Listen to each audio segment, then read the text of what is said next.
గొండవలది మా లంబడోళ్ళది ఏం గొడవ లేదు, మేము మంచిగానే ఉంటాం. వాళ్ళు ఏదో లేపుతున్నారు రాజకీయ లబ్ధి కోసం, మేము మా వాళ్ళు కొట్లాడుతున్నారు అని చేస్తున్నారని ఏదో కావాలని చేస్తున్నారు తప్ప ఇదేం అయ్యేది లేదని వాళ్ళు కూడా తెలుసు. ఏదో మేము మా నాయకుడు అట్లా చెప్తుండు, మా ప్రజల్లో మేము అట్లా సంపాదించి లేపడం తప్ప ఇంకా దానికి ఏం లేదు. పెద్దగా ఎస్సీ వర్గీకరణ టైంలో కూడా కాదు చేదు అదంతా ట్రాజెడీ అన్నారు, కానీ ఆల్ ఆఫ్ సడన్ ఎస్సీ వర్గీకరణ జరిగిపోయింది.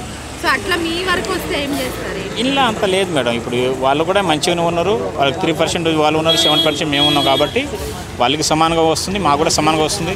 అలా ఎలాంటి ఏం ఇబ్బందులు లేవు నాకు తెలిసి. అయితే వాళ్ళకు ఉన్నట్టు వాళ్ళది మాది చాలా తేడా ఉండే, వాళ్ళలాగా మాది ఏం కాదని నాకు నమ్మకం. ఒకవేళ గవర్నమెంట్ ఆ దిశగా అడుగులేస్తే ఏం చెప్పాలనుకుంటున్నారు ప్రభుత్వానికి? ఆలోచన మానుకోవాలా లేకపోతే ఆ దిశగా ఇలాంటి ఆలోచన వాళ్ళది మానుకోవాలి. అంటే మేము కష్టపడి ఎదుగుకునేది మా మీద కుట్ర చేసినట్టే అది, వాళ్ళు అట్లా చేయాలంటే.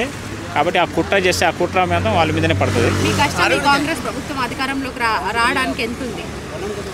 100% దగ్గర దగ్గర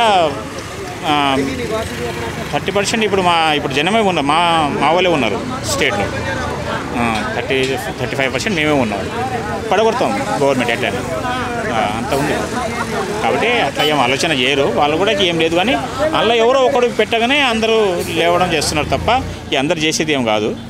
ఎవరో ఒకళ్ళు చెప్పినా ఇప్పుడు మీడియా వాళ్ళు వీళ్ళు మొత్తం లేపేస్తున్నారు. మధ్యకాలంలో ఇంతకుముందు చూడలే కానీ లంబాడీలు ఈ మధ్యకాలంలో ఇట్లాంటి ఆత్మగౌరవ సభలు, కొంత వాళ్ళకి జరుగుతున్నటువంటి అన్యాయం పట్ల కొన్ని సభలు సమావేశాలు పెట్టుకుంటారు. మరి అదెందుకు భయం? అంటే వీళ్ళకి ఏమైనా బాధ లేదు ఏది లేదని మేము కూడా రావాల్సింది వస్తుంది.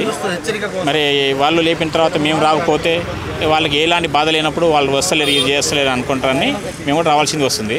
ఇప్పుడు మేము హ్యాపీగా తినే వాళ్ళకి ఇబ్బంది పెడుతున్నారు అందరూ నాయకులు కలిసి.